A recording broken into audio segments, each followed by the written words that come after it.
الحمد لله وكفى وسلام على عباده الذين اصطفى خصوصا على أفضلهم وخاتم النبيين محمد الأمين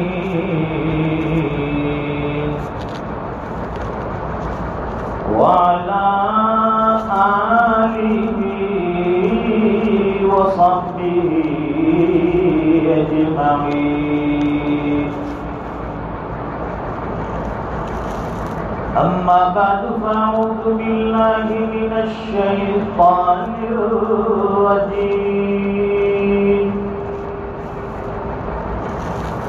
بسم الله الرحمن الرحيم.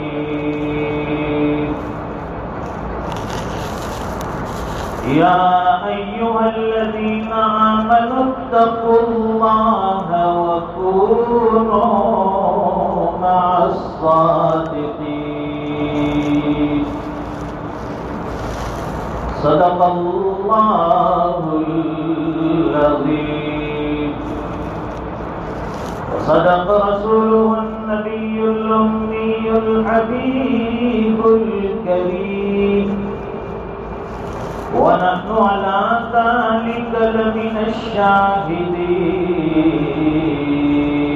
والشاكرين والحمد لله رب العالمين. اللهم صل على سيدنا ومولانا محمد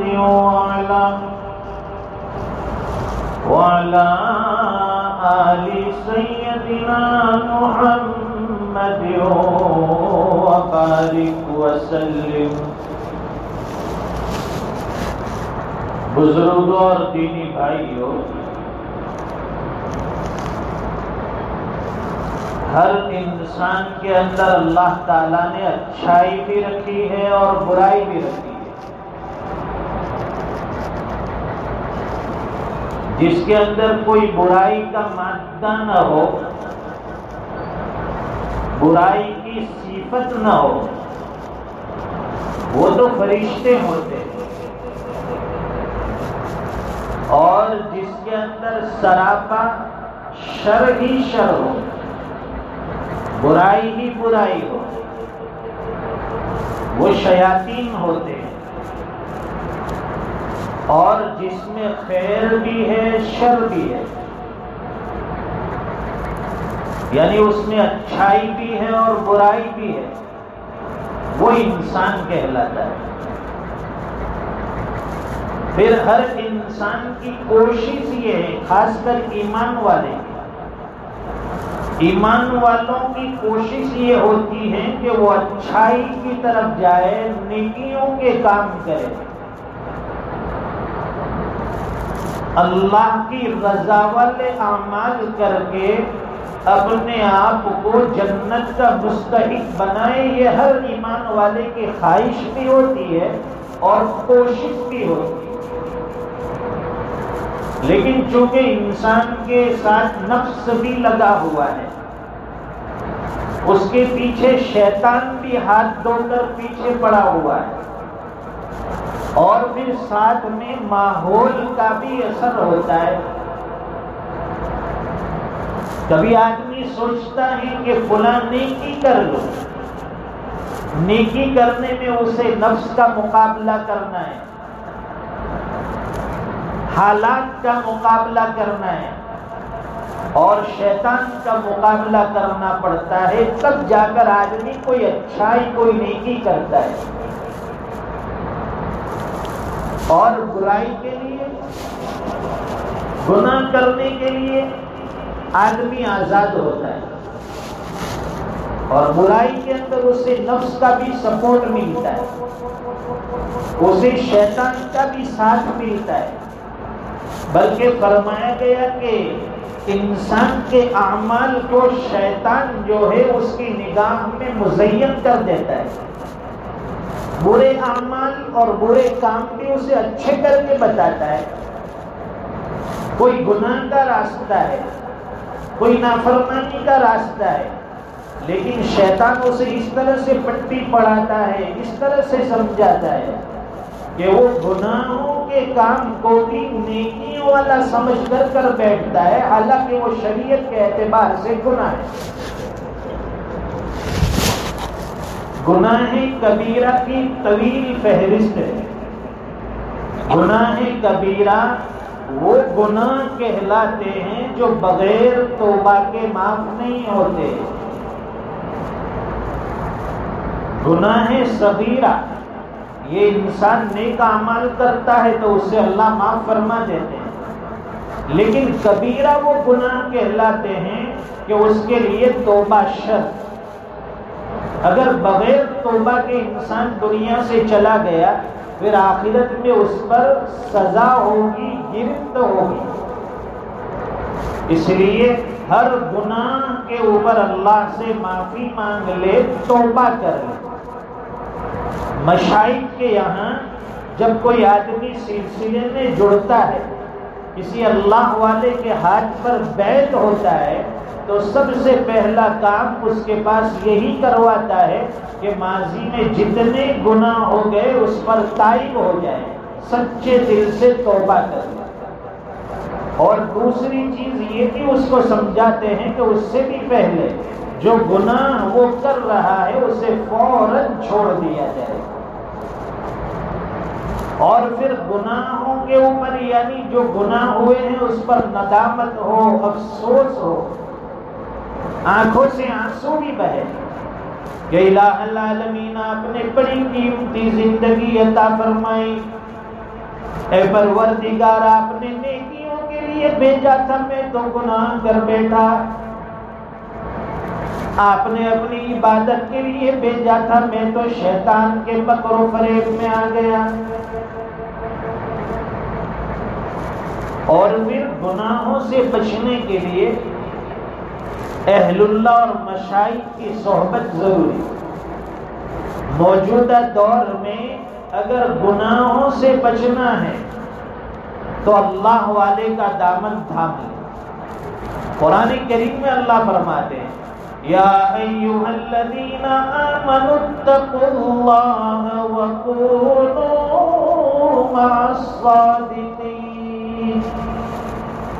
اے ایمان والو اللہ سے ڈرو اور سچوں کے ساتھ رہو، صادقین کے ساتھ رہو، ان کی صحبت اختیار کرو جن کے دل میں اللہ کا ڈر ہو، جو اللہ سے ڈرنے والا ہو، جس کے دل میں خشیت ہو. ایسے لوگوں کی صحبت اختیار کرو گے تو اللہ تعالیٰ گناہوں سے بچا دے گا. قرآن کریم کی اس آیت میں اللہ تعالیٰ نے سچائی کا دامن تھامنے کا حکم دیا. اے ایمان والو اللہ سے ڈرو اور سچوں کے ساتھ رہو. سچوں کے ساتھ رہیں گے تمہاری عزتیں ہوگی، سچوں کے ساتھ رہو گے تو گناہوں سے حفاظت ہوگی. سچ کا دامن تھامو گے تو اللہ کی طرف سے غیبی نصرت اور مدد آئے گی. واقعات میں لکھا ہے کہ ایک وکیل صاحب تھے. اب وکیل کا پیشہ ایسا ہے کہ اس میں زیادہ تر کیسز جو ہوتے ہیں وہ جھوٹ پر مبنی ہوتے ہیں. بہت کم کیس ایسے ہوتے ہیں جس میں سچائی ہو. اب جانے کے بعد آدمی سب سے پہلی بات وکیل سے یہی کرتا ہے کہ یہ کیس آپ کے پاس لایا ہوں، اس میں اپنے پاس کوئی پروف بھی نہیں ہے، سامنے والا اسٹرانگ ہے، اس کے پاس مضبوط پاور ہے، مضبوط ڈاکیومنٹ ہے، اپنے پاس کچھ نہیں ہے، لیکن کیسے بھی کر کے یہ کیس اپنے کو جیتنا ہے.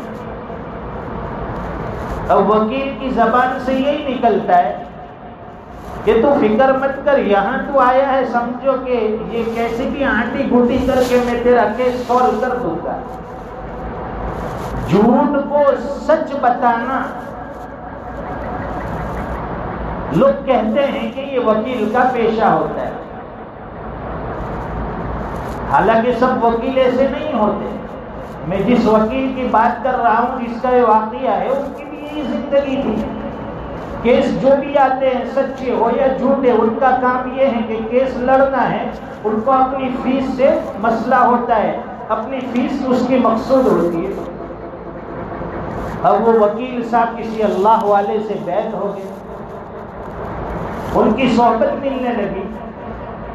اب جب اللہ والے کی صحبت ملتی ہے تو وہ رنگ چڑھتا ہے، خربوزہ خربوزے کو دیکھ کر رنگ پکڑتا ہے۔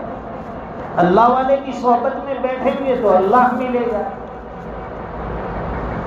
وہ اللہ والوں کی صحبت میں بیٹھنا شروع کیا، دل میں اللہ اللہ۔ اب آہستہ آہستہ جھوٹ سے نفرت ہونے لگی۔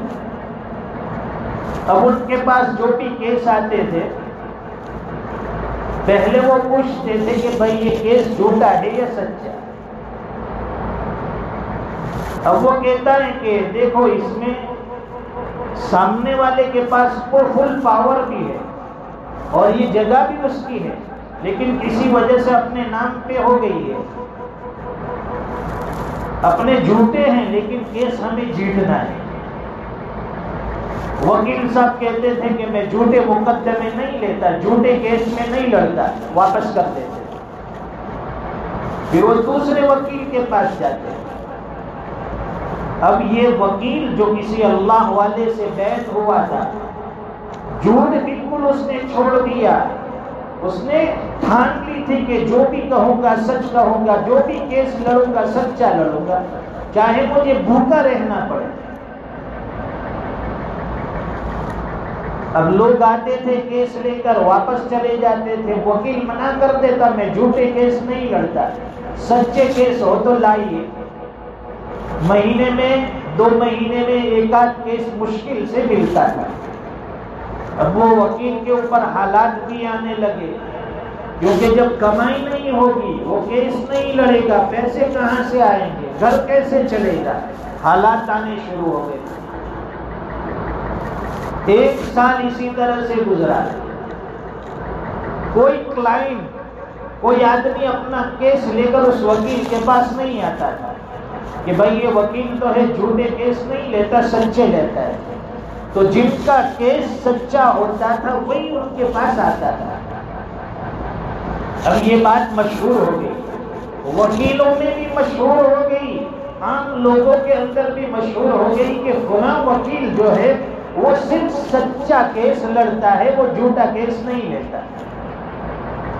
1 سال حالات رہے، 2 سال حالات رہے، وہ حالات میں زندگی گزارتا گیا۔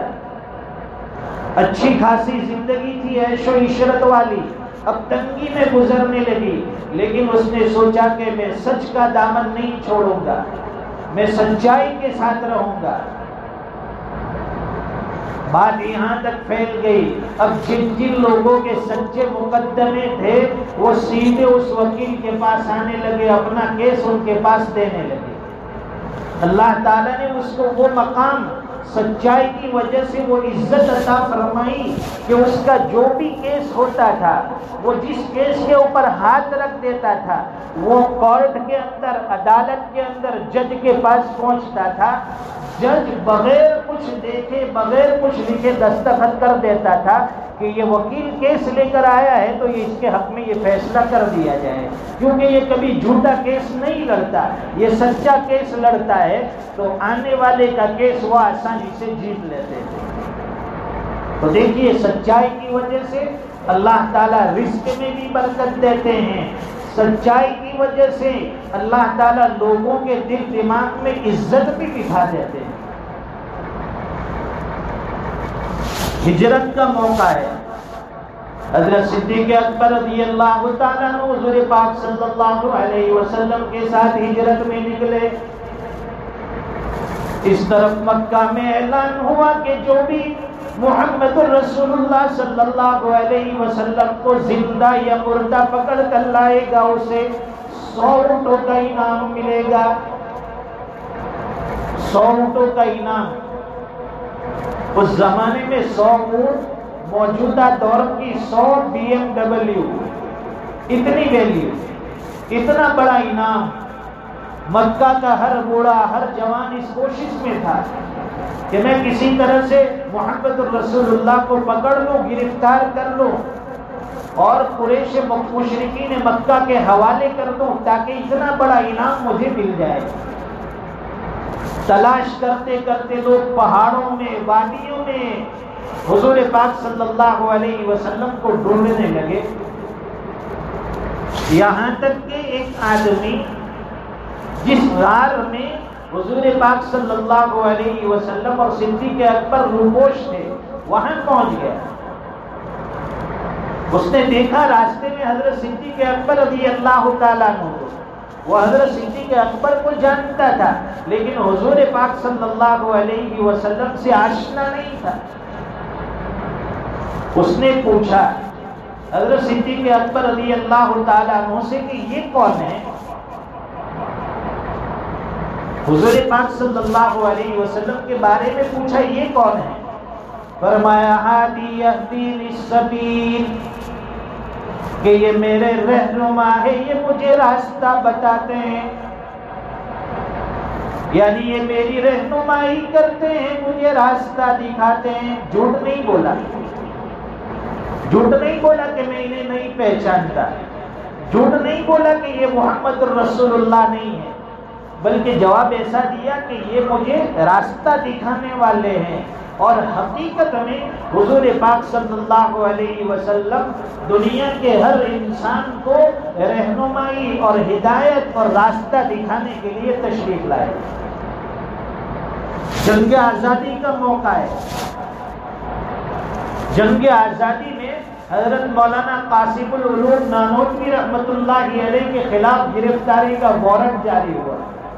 آپ کو پکڑ لیا جائے، قید کر لیا جائے، جہاں ملے.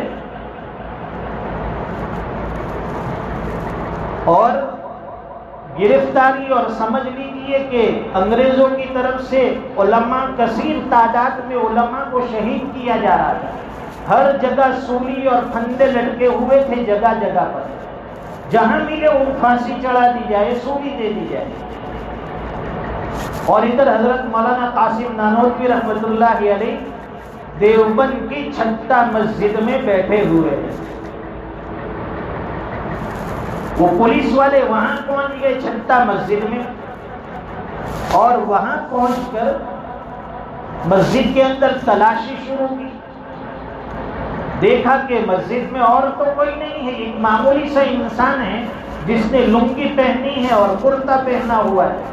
انہوں نے یہ سوچا تھا کہ حضرت مولانا قاسم نانوتوی کوئی بڑی شخصیت ہیں تو بڑا جبہ ہوگا، سر پہ امامہ باندھا ہوگا، ایک ٹھاٹ ہوگی، شان ہوگی. خود حضرت سے پوچھنے لگے پولیس والے کہ بھائی قاسم نانوتوی کو تم نے دیکھا ہے؟ اب دیکھیے جان کے لالے ہیں، گرفتاری بھی ہے اور پھانسی پہ چڑھا دیا جائے گا اگر پکڑے گئے. جھوٹ نہیں بولا اس حالت میں بھی. جہاں کھڑے تھے حضرت اس جگہ سے تھوڑی دور چلے گئے، ہٹ گئے، اور اس کے بعد پولیس والے سے کہا کہ قاسم نانوتوی تھوڑی دیر پہلے اسی جگہ کے اوپر کھڑے تھے. وہ پولیس والے یہ سمجھے کہ کچھ دیر پہلے یہاں ہوں گے، اب ہمارے آنے سے پہلے وہ یہاں سے چلے گئے. حالانکہ حضرت نے سچ بتایا، خود قاسم نانوتوی تھے.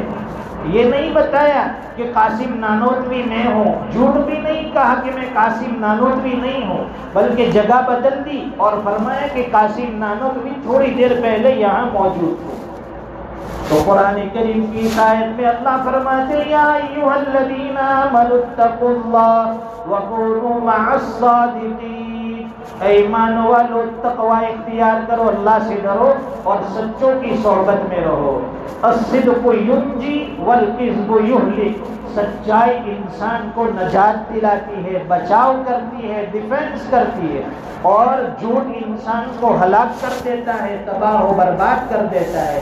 اللہ تعالیٰ سچائی کا دامن تھامنے والا بنائے اور جھوٹ سے کلیتاً اجتناب نصیب فرمائے۔ وآخر دعوانا الحمدللہ رب العالمین۔